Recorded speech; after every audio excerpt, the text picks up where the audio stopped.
film begins with an alien ship propelling towards the Earth. In the early 841 AD, we see Viking ships on their way to attack their enemies. Their queen, Ursa, has brought along her teenage son, Anders, to experience his first expedition. Ursa hands him a spear and wishes for him to become a good fighter instead. The second their boats reach the shore, their enemies throw lit arrows at them. But Ursa is saved by a giant shield. Scenes cut to the end of the fight, in which the Vikings have killed all the tribesmen.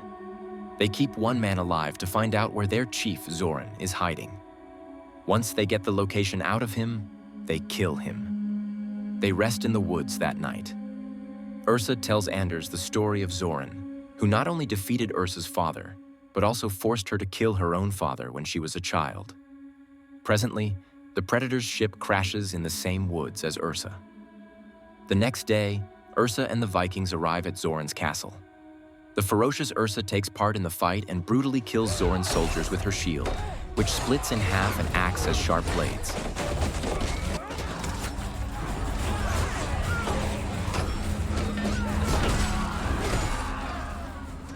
She then enters the castle and faces Zoran, who has forgotten her by now. When she introduces herself, he starts undermining her. Anders becomes angry and decapitates his head. Suddenly, the Predator arrives and releases some shockwaves, propelling Anders away from the scene. It then begins killing the Vikings because its motto is to prey on the stronger ones. Ursa and Anders face the Predator together and launch fatal blows at it, but it dodges them and releases another shockwave, which throws Ursa out of the castle. The castle fails to bear the shockwaves and begins to crumble, due to which the snow outside moves and pushes Ursa off the cliff. From there, she falls down in the frozen ocean. She gets stuck under the solidified ice layer formed above the ocean, but she manages to get out and hide behind a deserted ship. The Predator, who is already there, starts destroying the deserted ships to find Ursa. Ursa drops a heavy anchor at the Predator and faces it up front. She then uses one half of her shield to fight the Predator, but the frozen ice gets cracked due to the weight of the anchor. Both of them drown in the sea. The Predator's foot gets caught up in the anchor's chain. Perplexed, it releases another shockwave towards Ursa. Ursa blocks it with her shield, but the pressure of the shockwave shoots her back to the surface. When she returns to her son, she finds him dying. Ursa experiences the pain of losing her teenage son, which changes her entirely. When she mysteriously finds herself in captivity along with another man, the chapter comes to an end. The next chapter is set in Japan, where two brothers, Kenji and Kiyoshi, are seen practicing the art of fighting with precision. They take a break and row a paper boat down the lake near their training field. Their father, who's a conventional samurai, arrives and takes them to their temple. The year is 1609, which is a millennium after Ursa encountered the Predator. The father hands his sons swords and pits them against one another to win the family's armor and become the leader. Whereas Kenji doesn't want to fight his own brother, Kiyoshi takes no time to launch an attack on him. He cuts his face after pinning him down, which hurts Kenji's feelings. He ends up deserting his family and running away. 20 years later, their cruel father dies, and Kiyoshi becomes the next samurai. Kenji is seen working in the fields as a nobleman. After he finds out about his father's death, he collects the sword his father had given him and leaves. While Kiyoshi holds his father's funeral, the Predator arrives at a distance and uses thermal vision to scan everyone present there. We witness a hollow tree bark floating in the lake, in which a man is hiding. He blows a dart at a guard and renders him unconscious. The disguised Kenji drags the guard away and climbs a tall stone wall, not knowing that the Predator is also on that wall with his invisibility cloak. Kenji tries to secretly enter his father's temple, but the guards spot him in the tower. He ends up fighting them first. One of the guards manages to ring the giant bell to alert Kiyoshi, who prepares his samurai. Kenji enters the temple and releases red smoke to trick the guards, whom he effortlessly slays. He finally confronts his brother for the scar he had given him on the face. The brothers get into a vicious fight, in which Kenji cuts Kiyoshi's face to avenge himself. Kiyoshi gets pushed off the edge of the tall temple and falls to his demise. The Predator now arrives there and targets Kenji since he's the stronger brother.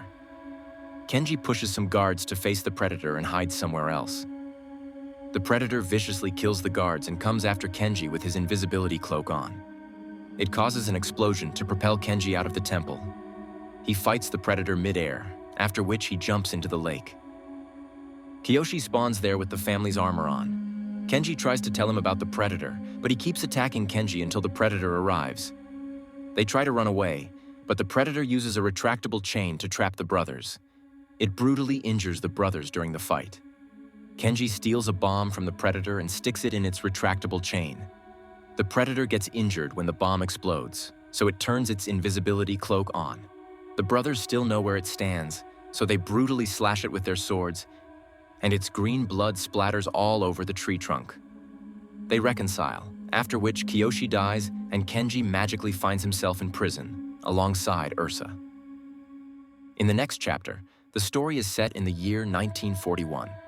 A Mexican boy named John is seen admiring the plains while driving his car.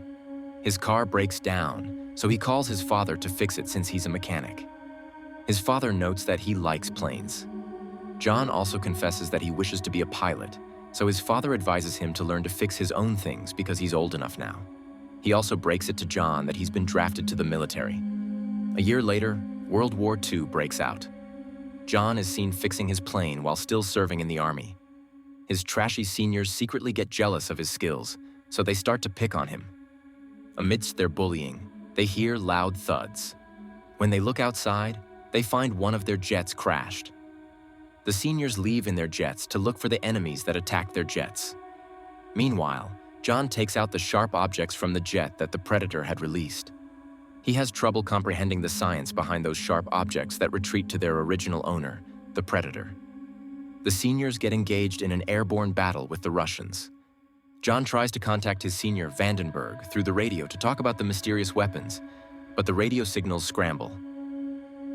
As a last resort, John takes off in his plane, which isn't fully fixed. The minute it gets closer to Vandenberg's jet, the Predator's ship removes its invisibility cloak and baffles everyone. The Predator uses advanced tech to eliminate jets in one blow. Suddenly, one of John's plane engines catches fire. John gets out of the plane to manually detach it. The Predator first destroys another jet and comes for John next. John manages to kick his lit engine off the plane and get back inside. The Predator targets the broken engine that's falling. John realizes that the Predator only detects heat signals and makes its attacks accordingly. He tells Vandenberg to shut his engine, but he doesn't listen and ends up getting killed by the Predator. John shuts his plane and propels downwards. When the Predator does the same, John flies behind it and launches some attacks. The two enter the war zone. John makes it out on the other end.